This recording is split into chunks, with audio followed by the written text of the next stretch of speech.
आज आपण आलो आहोत लोणार सरोवराजवळील दैत्यसुदन मंदिर इथे. बुलढाणा जिल्ह्यातील लोणार गावात प्रसिद्ध असलेला लोणार सरोवर जवळ हे मंदिर आहे. हे मंदिर अंदाजे 6व्या ते 12व्या शतकादरम्यान बांधले गेले आहे. चालुक्याच्या काळातील वास्तुकलेचे हे उत्तम उदाहरण आहे. मंदिरात भगवान विष्णू यांचा दैत्यसुदन असा अवतार पूजला जातो. कथेनुसार भगवान विष्णूंनी येथे लवणासूर नावाच्या राक्षसाचा वध केला. हे मंदिर काळ्या दगडात बांधलेले असून सुंदर कोरीवकाम शिल्पकलेचा उत्तम नमुना इथे पाहिला जातो. भिंतीवर रामायण आणि महाभारतातील दृश्ये कोरलेली आहेत. मंदिराची रचना हेमाडपंथी शैलीत आहे. मंदिराजवळच उल्कापातामुळे तयार झालेले लोणार सरोवर आहे. हे मंदिर सकाळपासून संध्याकाळपर्यंत खुले असते. हिवाळ्यात भेट देणे जास्त सोयीस्कर असते. याच व्हिडिओमध्ये आपण पुढे लोणार सरोवर जवळ जाणार आहोत. इथून पायऱ्या उतरून खाली गेल्यावर गोमुख मंदिर लागते. हे लोणार परिसरातील सर्वात महत्त्वाच्या धार्मिक स्थळांपैकी एक आहे. मंदिरात गोमुख म्हणजे गायीच्या तोंडासारखा आकार असलेल्या दगडातून पाणी वाहते. हे पाणी सतत बारमाही वाहणारे नैसर्गिक झरेच आहेत. याला धार मंदिर किंवा धार कुंड असेही म्हणतात. मंदिरात एक कुंड आहे ज्याच्यात पाणी साठते.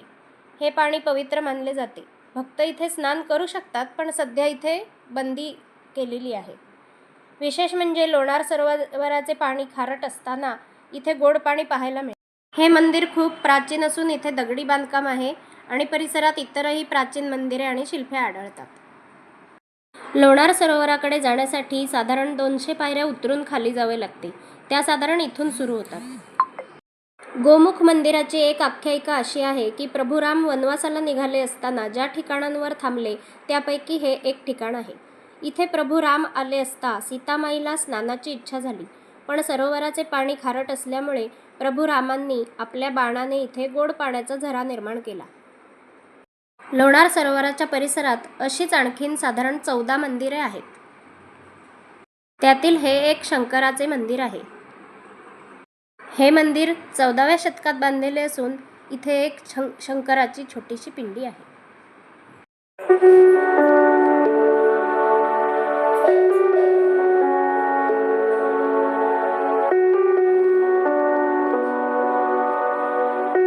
आता आपण इथून वाघ मंदिराकडे जाणार आहोत.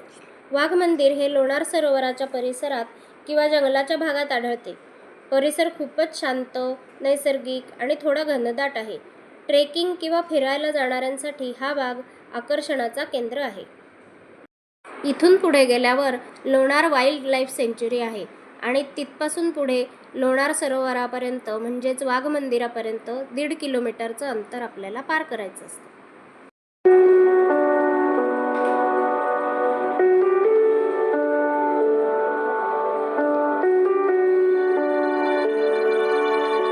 लोणार सरोवराचे पाणी वाढलेले असल्यामुळे तिथे एक अशा प्रकारचा तात्पुरता साकव बांधलेला आहे.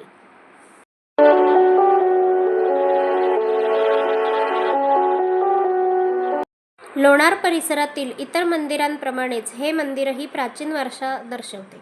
निसर्गाच्या सानिध्यात असल्यामुळे येथे भेट देताना शांतता आणि आध्यात्मिक अनुभव मिळतो.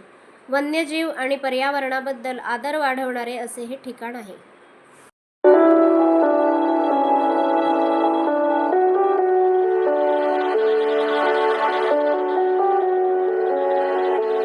लोणार सरोवर हे महाराष्ट्रातील एक अत्यंत अद्भुत आणि वैज्ञानिकदृष्ट्या महत्त्वाचे ठिकाण आहे. हे जगातील काही मोजक्या उल्कापातामुळे तयार झालेल्या सरोवरांपैकी एक आहे. सुमारे 50,000 वर्षांपूर्वी एक मोठी उल्का पृथ्वीवर आदळली. त्या धडकेतून मोठा खड्डा तयार झाला आणि त्यात पाणी साचून लोणार सरोवर निर्माण झाले. हे उल्कापात क्रेटरचे उत्कृष्ट उदाहरण आहे. हे सरोवर बेसॉल्ट खडकात तयार झाले असून हे जगात दुर्मिळ आहे.